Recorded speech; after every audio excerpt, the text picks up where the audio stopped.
समय रैना ने रिसेंटली फिर से कमबैक किया। समय रैना ने अब इस तरह से खुद को रिप्रेजेंट कर रहा है जैसे कि वो बहुत पीड़ित हो। पहले तो वो गाली दे दे कर आया, जिस तरह गालीबाज उसका शो रहता था वहीं से उसने अपनी शुरुआत की। सरकार ने, कोर्ट ने जिस तरह उसके ऊपर पाबंदी लगाया, जिस तरह उसको डांटा, उसके बाद उसने फिर से कमबैक किया। अब आया तो एकदम पीड़ित के तौर पर दिखा रहा है खुद को। इस तरह के लोग जो खुद को दर्शकों के सामने पेश करने के लिए किसी भी तरह के नाटक कर सकता है, उसके लिए एक नाटक ही है। उसने खुद को हम कश्मीरी पंडित क्रॉस फायरिंग में कितने मरते थे बोला। क्रॉस फायरिंग में मरते थे वो अलग बात है, पर क्या गाली देना उस चीज को जस्टिफाई करता है? सोशल मीडिया में गंदगी फैलाना क्या वो जस्टिफाई करता है? बहुत सारे कश्मीरी पंडित तो खुद ही मुसलमान भी बने हुए हैं। अभी अभी हम सभी ने भी देखा कि कोई एक भट्ट करके था, वो इस्लामिक आतंकवादी था उधर का, कश्मीर का, वो भी ब्राह्मणी थे। रैना शैना इस तरह के भी कश्मीरी पंडित में इतने सारे मुसलमान बने हुए हैं। अब समय रैना बोलेगा तो हम कश्मीरी पंडित पीड़ित है।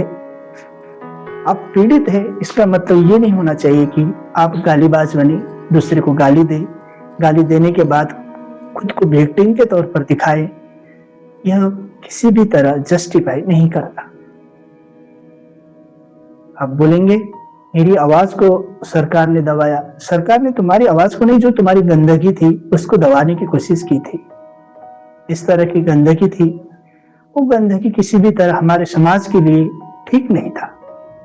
अगर उस समय रैना को नहीं रुकते, अगर उस समय रैना को कोई नहीं रुकता तो अभी तक तो और गंदगी फैला चुका होता। भले अभी ये समय रैना खुद को पीड़ित के तौर पर दिखा रहा है। शो में इस तरह के लोगों को बुलाते थे, केवल गाली ही देते थे। वो कौन सा आध्यात्मिक चेतना था? आज ब्राह्मण कौन सा है, ब्राह्मण कौन सा ज्ञान बांट रहे हैं? केवल समय रैना ही नहीं, यहाँ हमारी कनिका शर्मा से लेकर ममता बनर्जी, एक से एक ब्राह्मण पड़े हैं। कौन सा हमारे हिंदू समाज को जागृत कर रहे हो लोग? गाली दे रहे, एक एक से गाली देकर शो निकालते हैं, ऊपर से विक्टिम कार्ड खेलते हैं। हमारे ऊपर अन्याय हुआ, हमारी आवाज को दबाया गया। ये किसी भी तरह नहीं होना चाहिए, चाहे वो समय रैना हो चाहे कोई दूसरा हो। समय रैना ने भी समझना चाहिए कि भाई हमेशा इस तरह का नाटक नहीं चलता। तुम विक्टिम कार्ड खेलकर शो में वापिस करोगे। बहुत सारे आज भी है वो बोलते हाँ समय रैना तो बहुत अच्छा बताया, बेचारा बहुत पीड़ित था, उसके साथ बहुत गलत हुआ। कौन सा गलत हुआ? उसने जिस तरह गालीबाज शो उसका था वो बंद होना ही चाहिए था। वो हमारे समाज का अंदर उसका शो एक जहर था, कोई चेतना नहीं था, जहर था, जहर। उस जहर को खत्म करना आवश्यक था।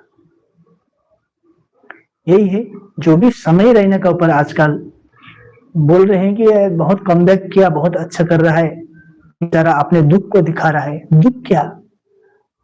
तुम इस तरह से समाज में आ रहे थे, पूरे समाज को गंदगी कर रहे थे। यही चीज है कि तुम विक्टिम कार्ड खेलकर लोगों को बेवकूफ बना सकते हो।